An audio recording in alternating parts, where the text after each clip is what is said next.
Hey cozy friends, today I'm cozying up with my favorite candle listed in the shop and drawing out of my 100 Days of Drawing sketchbook by Jennifer Orkin Lewis.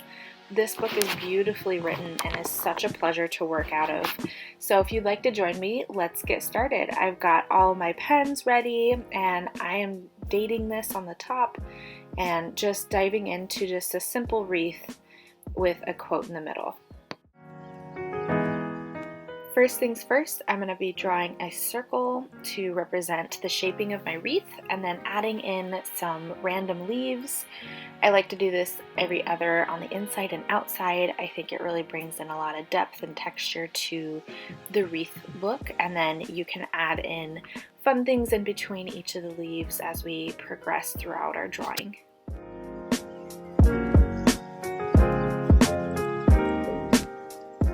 Now I'm going to be adding in random twigs and branches to my wreath to make it look more outdoorsy and woodsy. I will be adding a little flower on top of each of these little twigs, so make sure you have enough room if you are drawing with me. Finding like a cranberry red here and adding in just those three little dots or petals if you want to each of the end of the twigs. It really spices it up and makes it look just stunning. Next, I grabbed an orange yellow looking marker to give more of a pollen look. Looks like there's a little bit more depth into our flowers. So that is what I'm doing here, just doing kind of like a little triangle on the bottom of each flower. It doesn't show up that well, but I think it's still fun to add a pop of color. Next, I'm going to be adding in more depth to each of the leaves. So I took a darker green and now I'm just adding in stripes on each of the leaves to show the curvature of the petal and the vein of each leaf.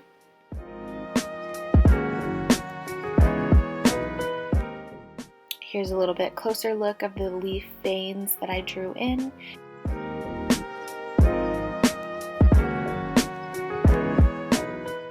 And now I'm going to take a lighter green and go out lining on one side of the leaf to give it a little bit more depth and texture. I just thought this would be kind of a cute pop of color with that light green. Next, I thought it would be fun to grab more like a blueberry type of color to add in just three random dots representing berries maybe here in this wilderness wreath, and I thought it really turned out great. Next, I grabbed an olive green and made these cute little spirals that looked more like vines coming off of our wreath. I grabbed an orange marker and made just little dots all around to give another pop of color. I thought it just really went with the color palette and spruced it up and made some really beautiful filling. After that, I grabbed a light green pen and did just little tacks on each of the sprigs for our flowers.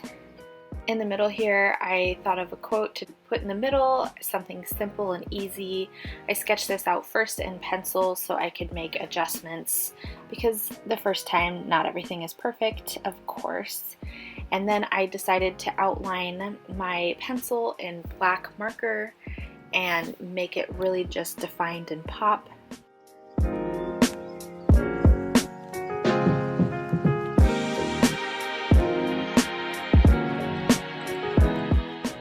If you're making this along with me, I would love to see your picture and your quote, so tag me on Instagram at thatgirlinhercrafts. So far, this is the end result of what we have. I think it was stunning at this point, but I wanted to add a little bit more flair to those letters just to see what it would turn out like. I grabbed a thicker black marker and on the downstrokes of the letters I decided to add a little bit more of a color stroke.